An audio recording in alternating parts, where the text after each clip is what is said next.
Here's a long one. Oh, Nothing but net. Oh, my goodness. Didn't see that coming. I'm diddly dee. Yeah.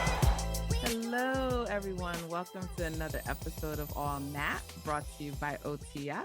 I am your host, Natalie, but most people call me Nat. And today I have with me a guest who we've been working to try to get together for a long time. And finally it's happening. And I can't think of a better time to have her on the show because we are in the middle of the playoffs. The Warriors just won game 6 to send themselves to the Western Conference Finals for the first time in like 2 postseasons or 2 years, however you look at it. So I have Whitley Sandretto with me. Thank you, Whitley, so much for being on. Whitley is from 95.7 The Game. I sometimes tongue twist that, guys, so I had to take it slow. Okay. And she's a reporter, producer, a senior digital manager there. So thank you for taking the time to be on with me. Welcome to the show. Thank you for having me. Like you said, I'm so happy we can finally do this. We've been trying for so long. Yes, for sure. So anyways, like, let's just dig right in. Like, initial thoughts on last night, because that was a home game. So were you there? Yes, Okay. I was. The energy at Chase Center, that was the close. I'm not going to say Oracle because I'm not going to compare anything to that, but that was the closest I have seen it to Oracle. It was so loud. The energy from the jump was just insane.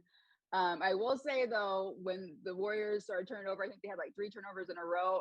I almost thought that boos were going to start coming for the Warriors. I'm like, oh my God, no. Do not boo them. Yes.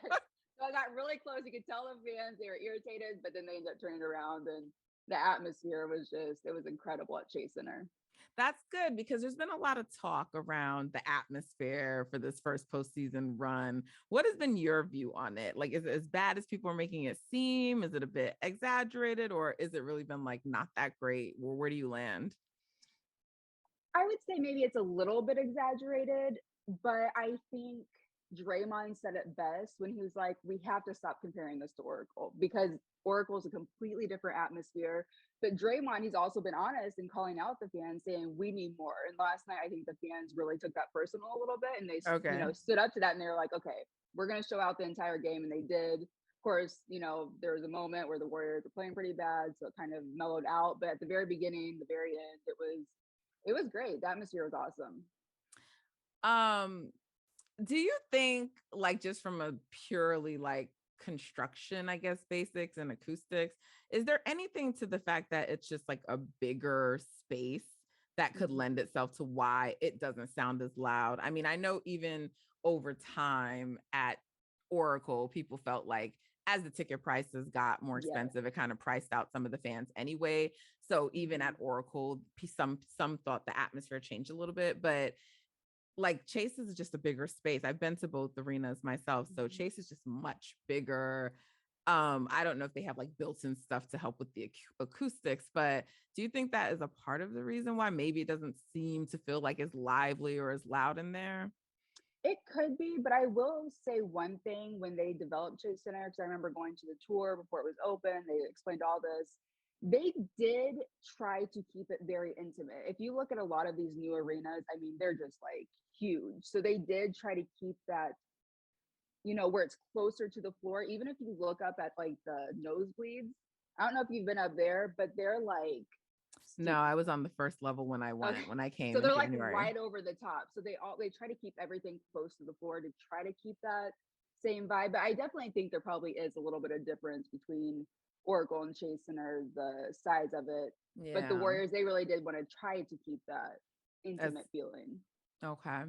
So, I mean, before going into the game, did you think that the Warriors had it? Were you nervous a little bit? Because a lot of fans were nervous. And I did a couple of spaces on Twitter and there was definitely like nervous jitters. And I was just like, they're closing it out tonight, guys. Like, that's it. This is a wrap. So, and originally for the series, I predicted it in 6. I mean, I know for a lot of people, Ja going down sort of changed it, but it didn't for me, only because like Memphis is really good without him, and they showed that all season. So I didn't necessarily think it was going to be easier. So I had always said 6. I said I could see a path to the Warriors winning in 5 if they play to their level, right? But that means like the turnovers, they can't Oh be my like God. as excessive as they are. And, like they're having like good shooting nights. And but I just knew that probably wouldn't be the case. So I thought it was going to be 6 anyway. So I'm happy they won. I'm not that surprised by the outcome, but people were like starting to get a little nervous. So how did you feel going into the game?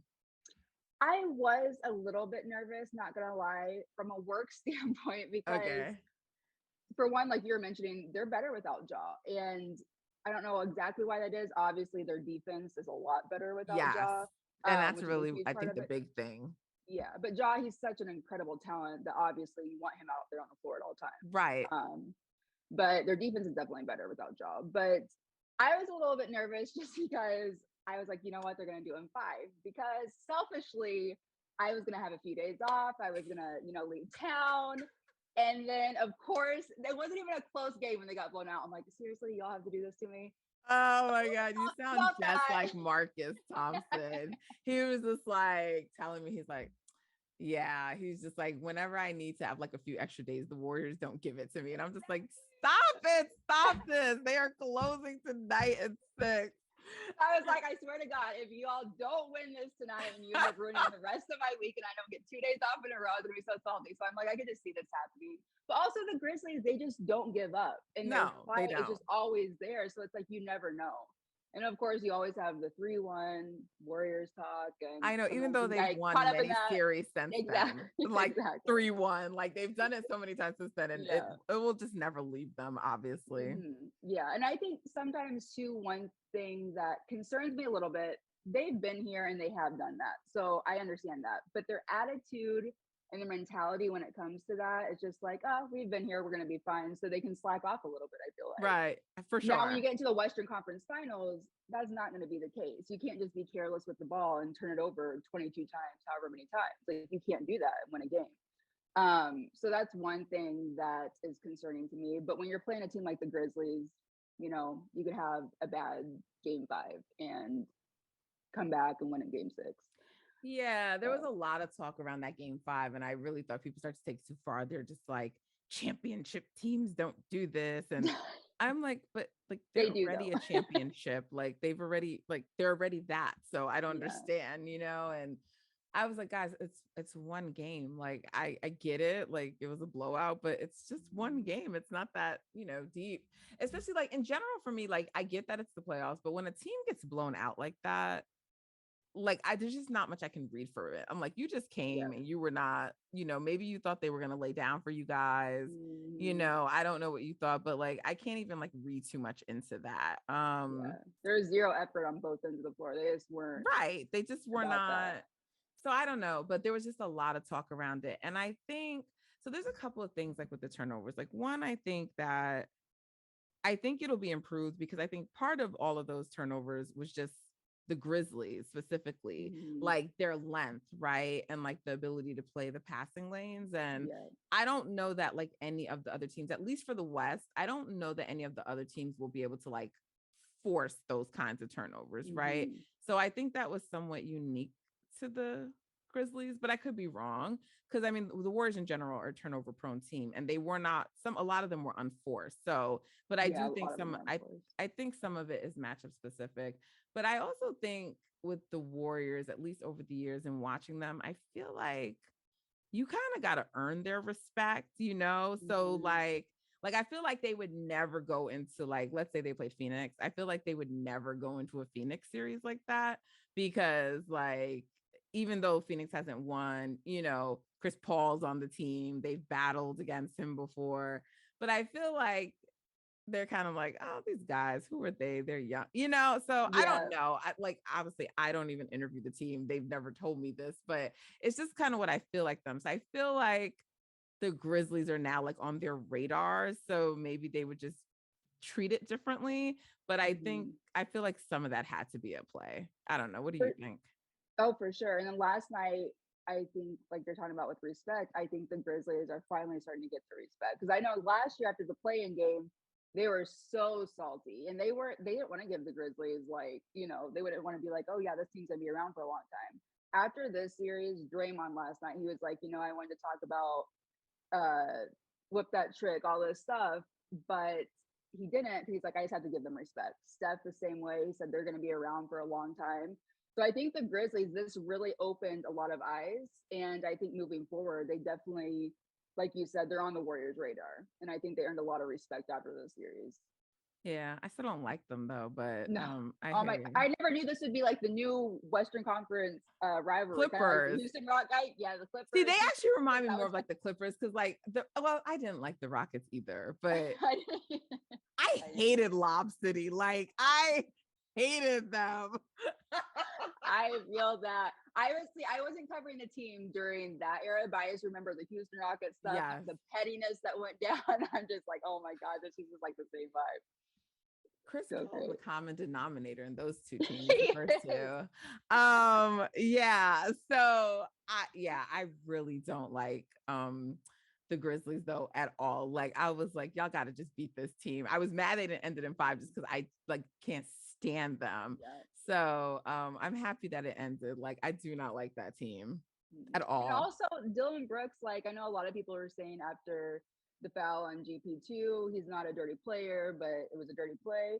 But then last night, the way he shoved Steph, I'm like, that right there is so dirty. Why would you even do that again? And in Chase Center, like after what you've already did before. I just couldn't believe he had the nerve to do that. I'm like, that's just like the man, he is incredibly reckless.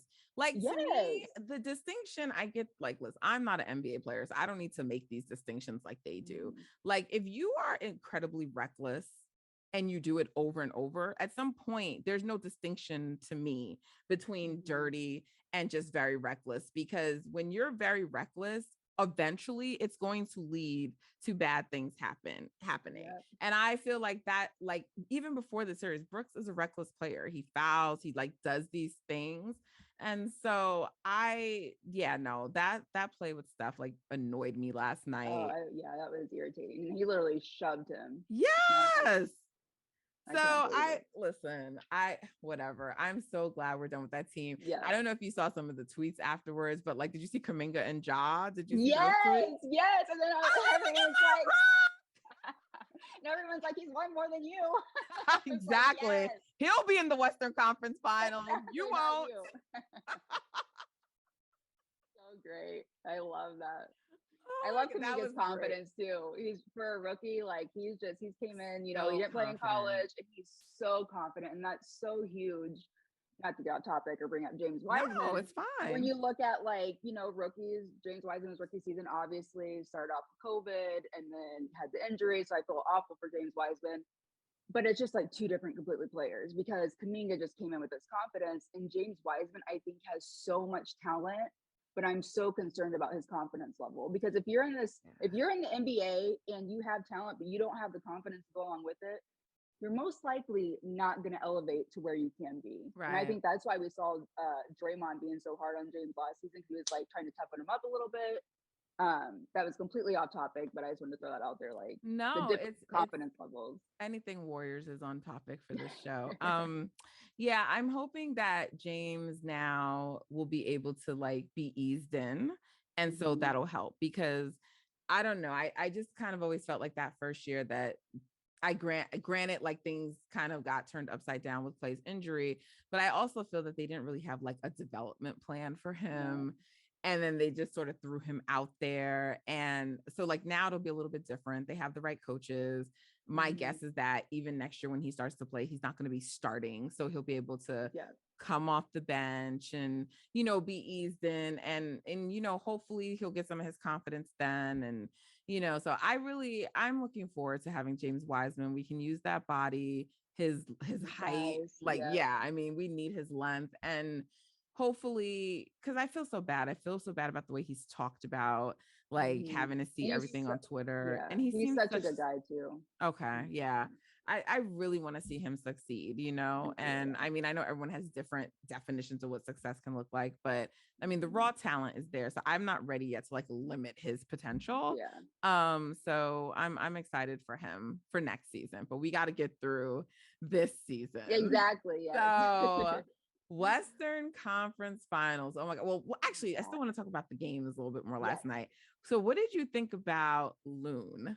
Like, let's start with Kevin Looney. Kevon Oh Looney. my God, incredible. And just with the Warriors, especially when they got killed on the offensive glass in game 5, like they needed that. And I don't know if you saw post game, but Draymond and Steph, they're the ones in play. They're the ones Yeah. that told Mike Brown, we want Kevon Looney in the starting lineup. And no knock on Jonathan Kuminga. He shouldn't have been in the starting lineup. No, I he love shouldn't Kuminga. have. I love what he brings. Right. But I think in the playoffs, his spot is to come off the bench and bring a little bit of energy Yes. when they need it. Like when the Warriors are kind of like dragging, they need that little boost. Yep. I think it would be huge off the bench. I agree. But him starting, that was so unfair to him, I feel like. But it was. And I think he felt like because he was starting, he had to do more. Like if he would have started and just done the same thing he normally did when he's coming off the bench, it would have been fine. But I think in his mind, it was like, I'm starting, so I got to like do more versus just playing your role because you're going to add something anyway. So I agree, but whatever, he's getting playoff minutes and that's huge in itself. So,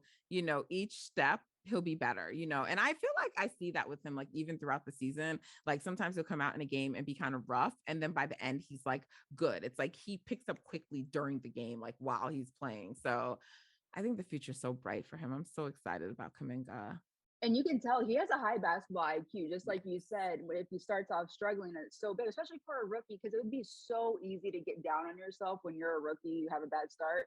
But he can just turn it around. And he has a really good ability to adjust as the game goes on, which you don't always see in a young player. So I think Kuminga, he has so much potential. And his basketball IQ, I think, for a young player is pretty good. Yeah, I think so too. Because Loon, he God. played the whole fourth quarter. I'm just like, this man, he played 82 seasons. When you really think about like where he's came from, like the G League, the development, like he was sort of a project for the Warriors to being a critical piece of like their championship core, who probably it goes under the radar and doesn't get enough credit. Like what a, oh my gosh, like stamp to have like Steph and Dre be like, you need to be starting in a closeout game. That's incredible. That must feel good. Oh my gosh. Yeah. And he was saying, that's awesome. But he's like, I've been here and, he's played with these guys before. Yeah. Looney's always kind of been under the radar piece, but people forget he's been with these guys in the finals. He's played with them. So of course, like Draymond and stuff, it's like, we want him to start with us. And it just makes sense, especially when they're getting killed on the glass. And Kevon Looney, 22 rebounds. I think he said that's probably the most rebounds he had since college. I'm like, dang. I know. And I know he was so exhausted, but he just kept giving them extra possessions. I was like, when I first saw, like when it was early in the game and someone tweeted he had 11, I was like, what? Is that right? Yeah, like the first quarter. Because I wasn't counting, but I remember I tweeted something like, I said, Luna's out here like fighting for his life to give us, extra possessions. And I hadn't been counting. So when I saw someone say 11, I was like, what? I had to like go and check the box score. And at that point, I'm just like keeping track. And I'm like, this is incredible. Incredible. And Mike Brown was saying like towards the end of the game, he was just like, come on, Loon, just hang in there with me. Like, just finish it off. He was like begging him. And Looney's like, I'm fine. And Looney, he just knock on wood because I'm superstitious. But I don't know if I have any wood. I got it. I got some wood right in front of me. I did it for you. I'm like freaking out. Like, you don't have any. But Looney just, when he started off, his injury history and what he was able to do this year, like he said, he played 82 games. And that was a big goal of his. And not gonna lie, there was a point where I'm like, "Are you sure you want to do that, Looney? Are you sure you want a little bit of rest going into the playoffs? Like, he played a lot." But he looks great, and he's a huge piece, and I think he's gonna be a huge piece to the Western Conference Finals and hopefully the finals. Yeah, I agree. They grabbed 70 boards though as a team last night. I mean, Draymond had, I think, double-digit rebounds. I can't remember. He almost had a triple. I think he was 2 assists shy of a triple-double. Okay. Exactly. But he did have. He and Andrew has just been great all. Yeah.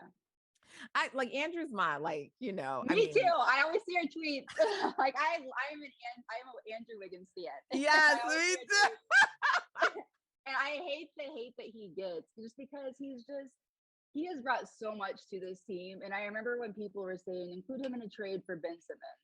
Bonte and I both, we're like, No. Oh, I know. I remember He fits with Bonte. this Warriors team, especially when Clay comes back. It just makes sense. And he does all this stuff. Like, I mean, he hasn't always put up big, like, point scoring wise, but he has been so consistent. All the hustle plays, the rebounding. I mean, he has just been so aggressive, and he's another big key piece to this Warriors run, I think.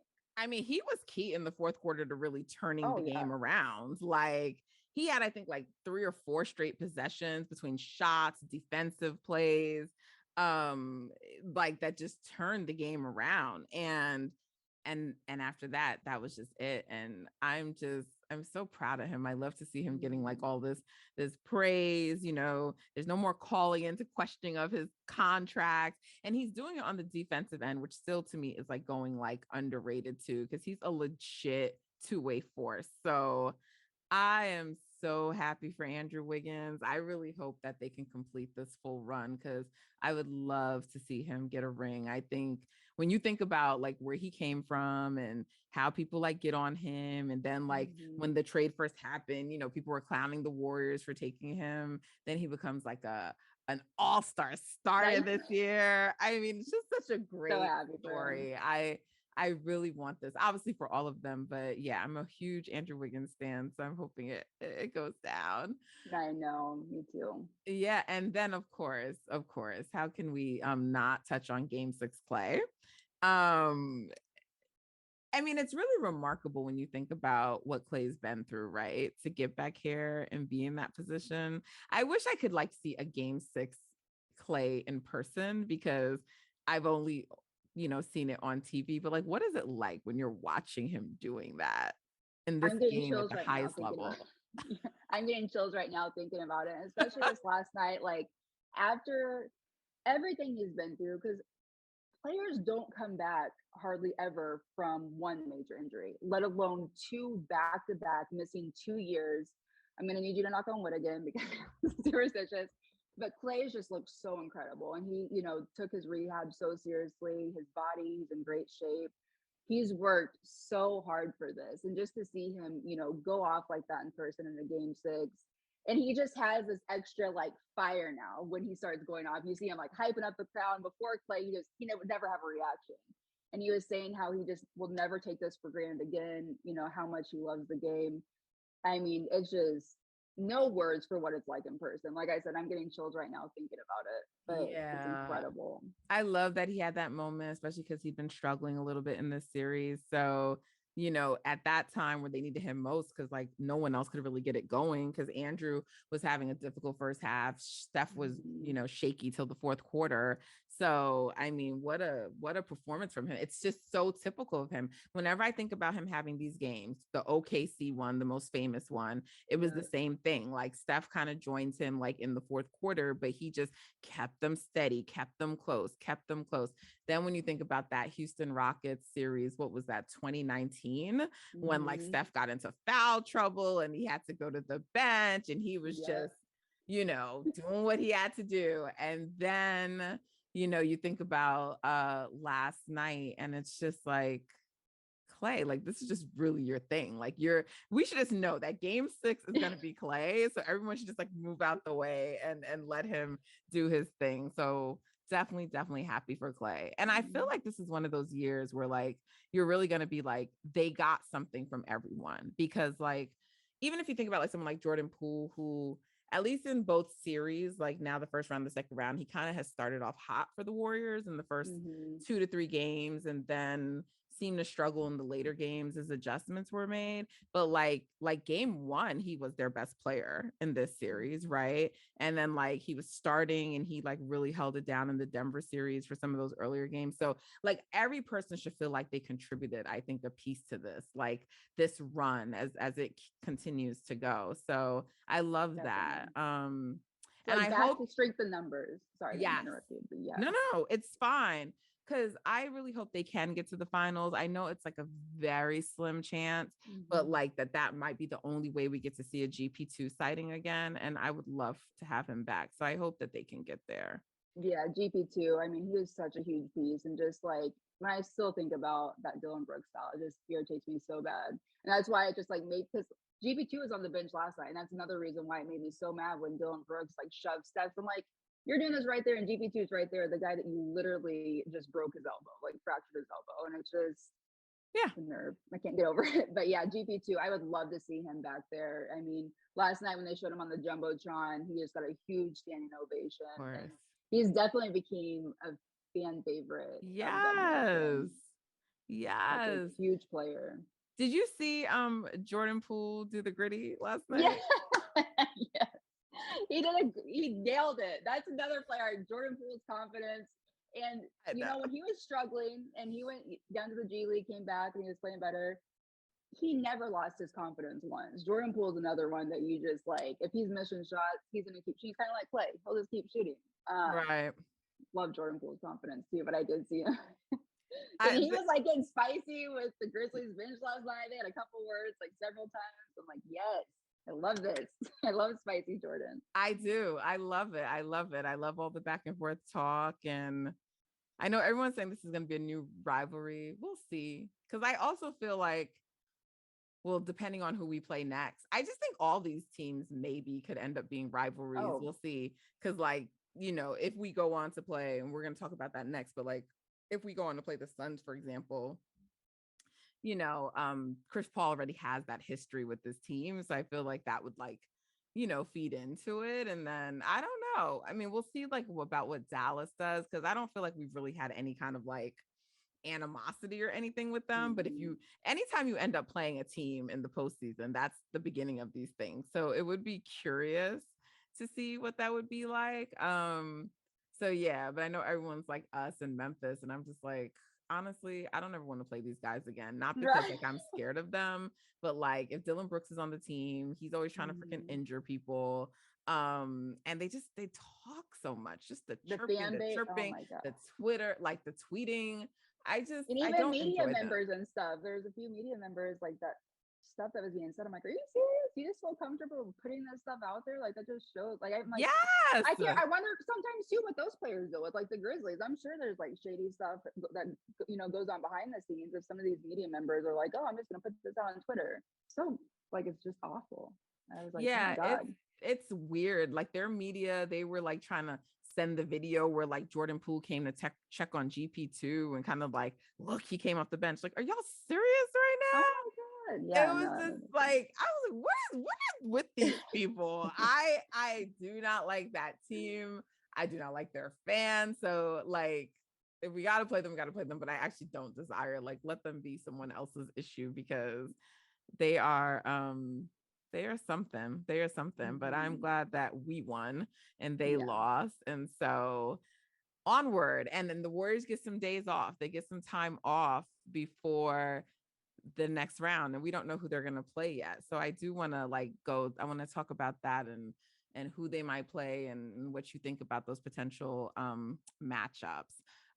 Before we move on to the next topic, though, I just want to announce that I'm so delighted to let everyone know that I now partner with Loop.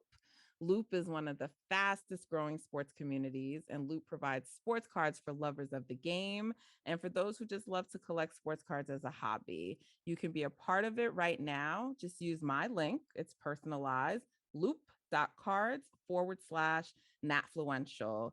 Loop is spelled, it's tricky, guys, LOUPE.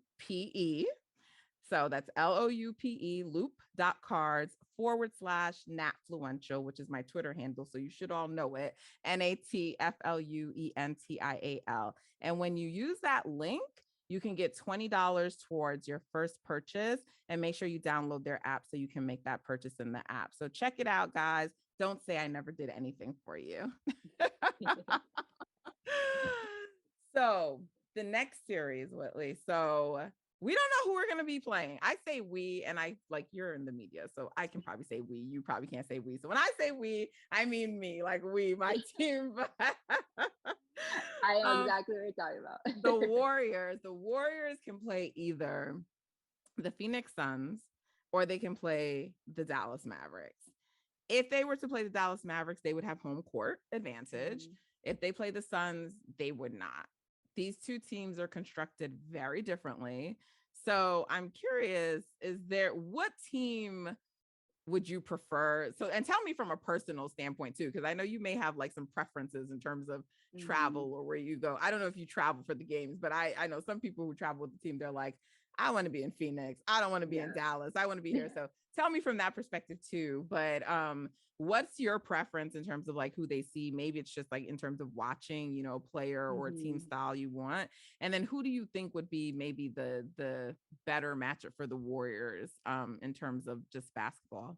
Yeah. So I think from watching perspective, like you mentioned, I feel like Phoenix and the Warriors with Chris Paul, they kind of have a little, you know, back and forth, a little pettiness. And I feel like that would be more entertaining. But Bonte and I, we've been having so many conversations on this, like talking about he would rather them play Phoenix because he thinks it would be easier.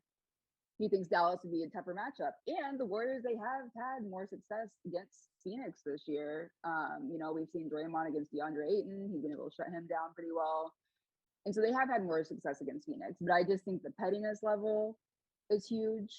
And I think home court matters. Like, I don't think you want to play Phoenix and have to go in there and say if it's a game 7.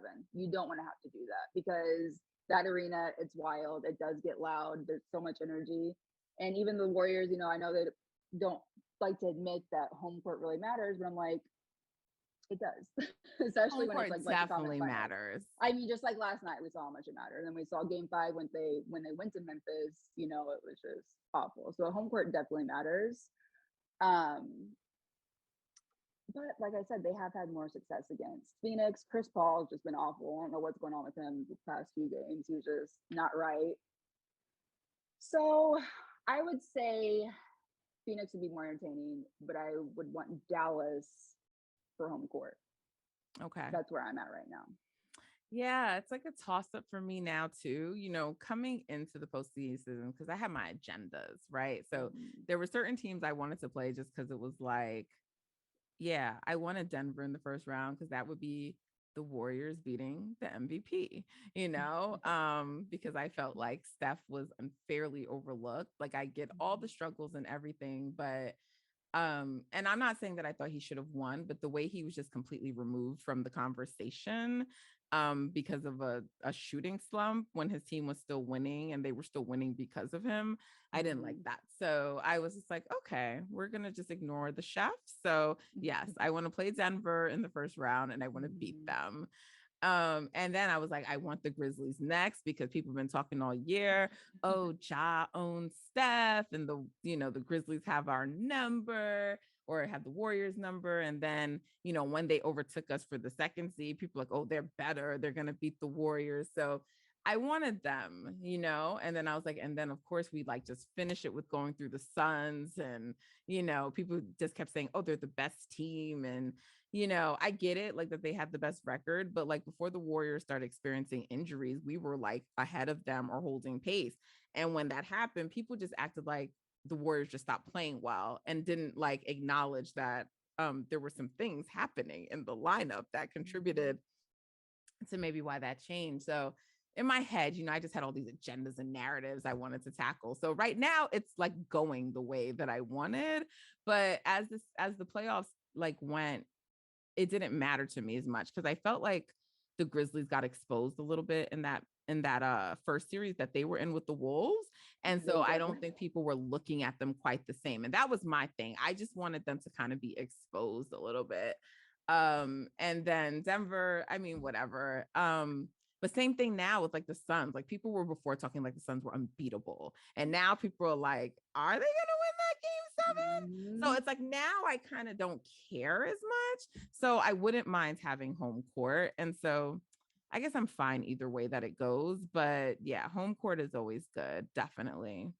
Yeah, I'm on the same boat. Like I just think either way would be okay. But I wanted Phoenix for sure. Yeah, me too. And I think deep down, I still may want Phoenix a little bit. I think just from my personal basketball watching, I think I just prefer like I don't know. I don't really like get into Dallas. Like I watch their games and I'm like, I know everyone's like Luka Magic and Luka, but they don't do anything for me. And so I just think from a viewing perspective and style of play, I think I would also enjoy a Sun series first. So if I trust a team to win on the road, it's the Warriors. You know, they've won a road game in every series, and you would hope that they could grab like one of the first two. And with Phoenix won't have if it's Phoenix, they won't have a large either team actually won't have like a lot of time to rest because they're gonna play those game sevens, I think, are Monday. And then they basically would be starting the Western Conference Finals on Wednesday. So I think that sort of bodes well for the Warriors. So I don't know, whichever way it goes. Yeah, and then there's going to be a game. So since it's going to be a game 7 for Phoenix and Dallas, they'll start Wednesday, and then it will be a game every other day. So this rest for the Warriors coming up is huge, especially. Exactly. That's another thing this season I've been noticing a lot. Everyone, they're talking about their age. Like we're not as young as we used to be. No, this rest is huge for them. Especially with these games coming up, because it's going to be every other day, the entire Western Conference Finals. Which I was surprised when I heard Clay say that so openly, but then I was like, okay, but I'm glad that they're acknowledging it because they need it. Yeah, definitely. Yeah, for sure. And I think it's that lack of rest that's hurting Chris Paul. Because I mean, even I was just like, Chris can't, like, he'll give you like a good game, and then like the next game he can't get back to that same height, you know, and that was always noticeable to me. So now when you're playing games like every other day, you know, that becomes challenging. So yeah, it'll be interesting. I really don't know. So my gut is telling me it's still going to end up being Warriors Suns, but I wouldn't be surprised if the Mavs pull it out. I mean, they have the best player on the court. You know? And so they're I feel like they're one game away from like Luka going off for like a crazy, 50-point game or something, which I feel like he's, kind of due to winning game 7. Right. So I feel like before, I for sure thought Phoenix had it in the bag, but now it's just like, I feel like it can go either way. Yeah, for sure. All right. Well, I guess we'll see. And then have you been watching the East games at all? I have, when I've been trying, lots of times I'll be in the media room when they're on. So I've been missing, bits and pieces of that. But that game 7 is going to be wild. Did you see the game 6 with Celtics and Bucks? So Jason Tatum was going off and Giannis was going off. Jason Tatum is one of my favorite young players to watch right now. Oh, we have a lot in common. We do. See, we have good taste. We have good taste in basketball. Because Jason Tatum, he is just, and it's wild because he's still so young. And also, shout out St. Louis. He's from Missouri, so I have to give it to St. Louis. Shout out St. Louis. But Jason Tatum, yeah, he's one of my favorite players to watch. And it's pretty crazy, too, to see the Celtics, how they turn their season around. Yeah. I mean, I didn't even know they're going to be in the playoffs at first. Like, they were such a rough start. And then they ended up, with a better record. First walk, right? Yeah. Yes, they did. Well, because Milwaukee, I mean, they say they didn't, but it kind of seemed like they were ducking that last game so they wouldn't have to play the Nets, and the Celtics were just like, whatever, we're just going to go out and play. And now that benefits them because they're going to have home court, because Milwaukee had it by virtue of I think tiebreaker, or they were one game up, but if they lost that game, then the second, third, and fourth all ended in a 3-way tie. So their tiebreakers determined it, and Celtics got home court. So now, look at that. I mean, Giannis is for sure the best player in the series, but they have to go into Boston, and game 7, anything goes. And the Celtics are going to have that home court advantage, and TD Garden is a nice home court advantage to have. That arena is serious. Yeah, they are. Their fans, though, I've heard a lot of stories about Boston. Their fans, including they can be there's a lot of racism that goes on, some of the stuff that's said, which is awful, but that's a hard place to go into and win a game 7 for sure. It is. And I've gone, because I actually the Celtics are low key my East team. So I've gone to a lot of Celtics games. I've been there. And then when the Warriors come over, I always go. So I went up when they had their little East Coast trip, I went to the game in Philly. I went to the game in New York, obviously, because that's when Steph's broke the record. I went up to Boston. So it was all within a week's time. So I go to games in Boston quite often. I tend to think if you're on the seats that cost a little bit more, it's maybe a little bit better, easier. I haven't had any experiences with anyone being crazy to me. The fans have been pretty like, nice, but they can get like really nasty. Madison Square Garden can get like that. I remember one time security when I was seated because I came in like the opposing, gear, and they were just like, if anyone troubles you, if anyone bothers you, and I'm like, you're telling me this in advance? This is crazy. Wow, that's crazy. And one woman, like people did start throwing things at her. And so they had to they moved her to like another area. It was crazy. Yeah. Oh my gosh. I mean, this was some Wild. years ago, so maybe it's calmed down, but not. I actually don't even like going to MSG, which is why I wish the Nets could get their shit together, because I prefer Barclays. Like as a venue, I prefer Barclays, but they're pretty boring in there. Yeah. I mean, it was great for us because we took over the arena. We were like getting MVP for Steph, and that's great. But I'm just saying, like, it's because like Brooklyn is a lot like Oakland. And so I'm just like, Brooklyn deserves better than this like whack fan base that doesn't know how to support their team. So yeah, I hope that it improves. Yeah, I was hoping with Katie going there, Kyrie, that the fan base would, especially from Kyrie being around there, like being from around there, I was hoping the fan base would really build up. But yeah, I think because they're not homegrown, so it's just like the fans they have right now are like the individual fans of those players who just kind of travel with the bandwagon, them, versus like, and there are Nets fans out there, so I don't want to say that they don't have them, but they have some growing to do, and they're always going to kind of be the little brother to the Knicks. So, whatever. But the venue is incredibly nice. It's really, really, really nice. So, yeah. So I think TD Garden is going to be a good advantage, though. I have the Celtics. Part of that's my heart, but I also just think, like, I saw an interesting stat the other day, like with the teams that advance in the West, like the teams that have the most assists, like advance. And I don't think it was just like this year, but like in past years.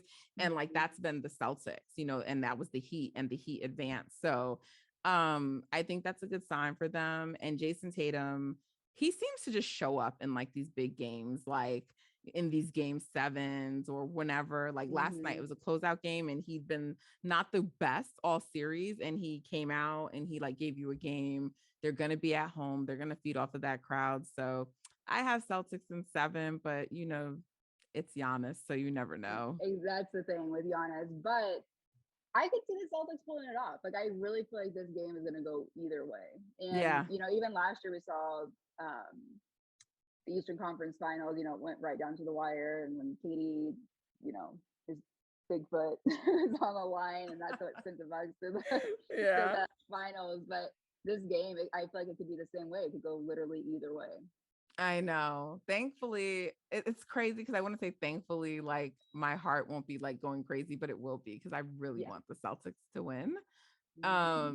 Despite Marcus Smart not being on my good list anymore, but I want you injured. I will say though, that play on Steph, I have to say, I don't think he was trying to hurt him. I think it was a hustle play, and that's what, on defense, that's what he does. Like, I don't think it wasn't like a Dylan Brooks. No, it wasn't. And I agree that it wasn't, but he's another one too that's just like, I don't think he's as reckless as Dylan, but it's just, again, it's like that thing to me, like, because of the way that you play, you're like bound to injure people. Just because you're like, it's like you're just with reckless abandonment, and when you play like that, and I get it, there are just guys in the league that make their money like that, but when it injures my guy, then I don't like you. So but yeah, no, I don't think like his intent was like, let me go, hurt Steph or whatever. So but yeah, I mean, I for sure want the Celtics to win, so I hope they pull it out. I just think Ime like has done an incredible job as a coach, and I feel like, I don't know, I just kind of feel like the Celtics deserve this run. Like I don't know, I would just like to see them go through. So I mean, they still would have to play Miami, and Miami would have home court, and that wouldn't be easy, but I want the Celtics, and I like the Celtics. So I don't know, might be with my heart pick, but that's what I'm going with. Bonta and I were talking about this too, though. If the Warriors do make it to the finals and it's the Celtics concern me a lot. They do. Because they came into Chase. Do you remember when they came into Chase Center, and like they did. I mean, that was tough. And that's the team that really concerns me if the Warriors do make it to the finals. The Celtics, they would be so tough. I agree with you. You know, it's hard with a lot of the regular season games, even like the ones with the Mavs, for me to look too much into any of them because this team wasn't like intact. So it's like hard to know because we had players missing in like all those matchups. And when the Celtics came in, that was the game Steph went down. So we beat them when but that was the pre-Celtics before they like turned it around. So it's like it's hard to really say, you know. I mean, the Celtics, it would be like what the best offense versus the best defense. And so that's interesting because they're prone to like these scoring just droughts. So yeah, but I mean, I think kind of the good thing, I mean, like even if they have Rob Williams back, they don't have like one of those bigs that like the Warriors would have to worry about. So in terms like of the matchup, I think it would be like pretty interesting to watch that. Most people go ahead. Sorry, go ahead. No, you go. Oh, I was just gonna say too, the Celtics, you know how good their defense is. That's concerning a little bit just with the Warriors, the way their offense has been going through droughts, and it's like they don't score for a while.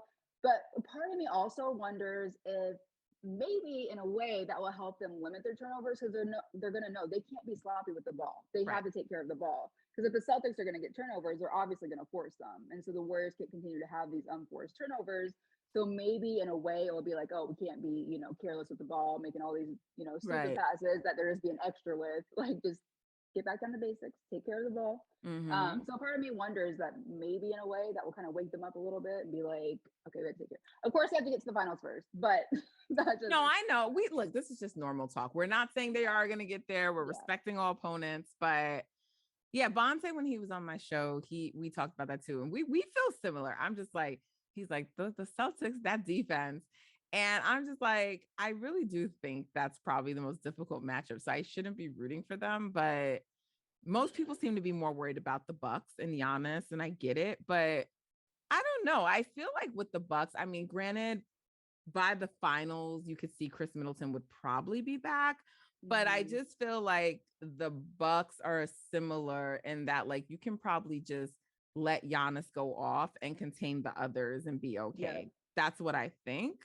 And I think they have the ability to sort of do that defensively. So I mean, we had like the Bucks had a blowout win versus us, and we had a blowout win versus them. So it's like, you know, I don't know, but I something about the Celtics. So I agree. That would probably, to me, in my opinion, that's the harder matchup than the Bucks, even though the Bucks have Giannis. But it's I feel like that you do. Fonte does. I think we're smart people, so I'm gonna go with our take. Exactly. I think we're all right.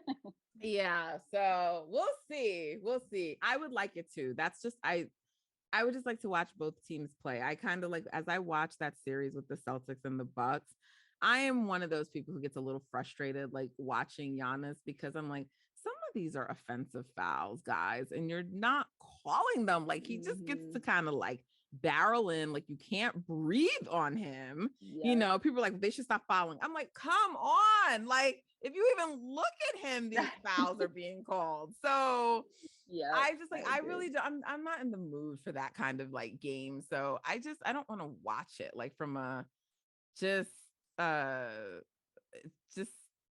you know, from a viewing experience. I don't want to see it like a stylistic. So I want the Bucks out of here. If the Celtics can't do it, then I need the Heat to do it. But I haven't even contemplated a Heat finals.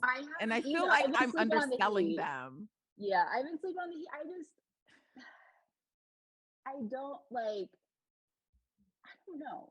I used to love Jimmy Butler because I used to be, being from Missouri growing up, of course, we didn't have an NBA team there. So the Chicago Bulls during the Derrick Rose era, that was my team. And then that's when, you know, Jimmy Butler eventually came in. I ended up being a big Jimmy Butler fan.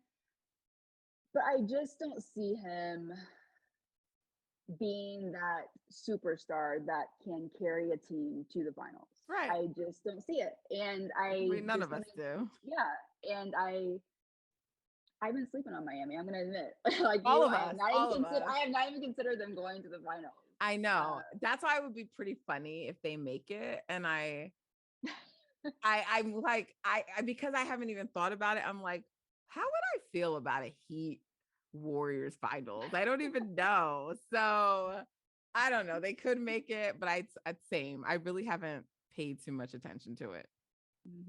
Yep, same here. Wow. Whatever it is, it is what it is. We'll find out. So, I mean, if you had to make predictions, I mean, we kind of talked about like who they would be, but if you had to make your predictions, what would it be? What do you think is going to happen in these game sevens? Um, because either way, you can go either way. Okay, let's see. I'm gonna go with Phoenix. I think Phoenix is gonna pull it off. Okay.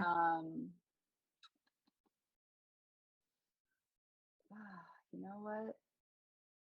I'm gonna go with the Celtics. I think the Celtics might do it. Yeah. Yeah. So I'll go with Phoenix and then the Celtics. Yeah, I don't know why. I just feel like I don't know. Well, obviously, because I want the Warriors win, so I can't be thinking that the Celtics are going to win it all. But I just feel like this is their year. Like they're going to make a deep run. They just have something in them that they could pull it off. Like in past years, they never had that where it's like they get close, but you just never felt like they were actually going to do it. But watching them against the Bucks, I mean, they just have as good of a chance, as winning as the Bucks do. So I think that maybe this is their year. And Jason Tatum, like we talked about, he's young, but each year he's just getting so much more mature, and he can show up in these big games when he's needed. Yeah, So I agree. And then also the Celtics defense, like their defense is so incredible. It's so good. Anytime you have a great defense, you really have a chance. You really do. And I mean, the Bucks have a good defense too, but I don't know. There's just something about that Celtics defense. I'm like, this is incredible, because as much as people are talking about Giannis and everything he's doing, and he's Giannis, he's like, arguably the best player in the world. And so, it's like he's gonna put up numbers, but he's had to work really hard, and he hasn't always been efficient. And that's a testament to their like defense, right? Like, because you're not gonna stop a guy like that, but if you can make it harder on him to score his points or slow him down, you're giving yourself a chance. And so their defense has been incredible. It has been. I definitely think they have a chance. Yeah, for sure. Well, we'll see. Whitley, thank you so much for coming on. It was such a pleasure talking to you. I'm glad that we finally got to do this, and I'm sure Dub Nation's going to be excited to hear from you, because we don't always get to hear from you as much. I mean, we do, but it's like, like the people want to hear from you more. Thank you so much for having me on. This was so much fun. We'll have to do it again anytime. Like I said, I feel bad that we had to wait so long. Like, it's okay. The schedule right now is all over the place. No, it's okay. And I actually think it's great that it's worked out for the postseason. So no issues at all. All right. Well, you enjoy the rest of the weekend. I'm going to take a nap because I was up really late last night after that game. Get some sleep. And at first, a crazy week. Yeah. And I was so mad that there was no basketball on today. And now I'm sort of happy about it. I'm just like, yes, like Natalie, take this day. Just relax, regroup, get ready. Cause I feel like Sunday, like tomorrow's gonna be it's gonna be insane, and then we'll know, who the Warriors are gonna play, and it's just gonna be every other day. Every other day. Yeah, for sure. All right. Well, guys, thank you for tuning in. Don't forget to leave a rating, a review. Do what you do, always do. I appreciate your support. Until next time, guys, take care.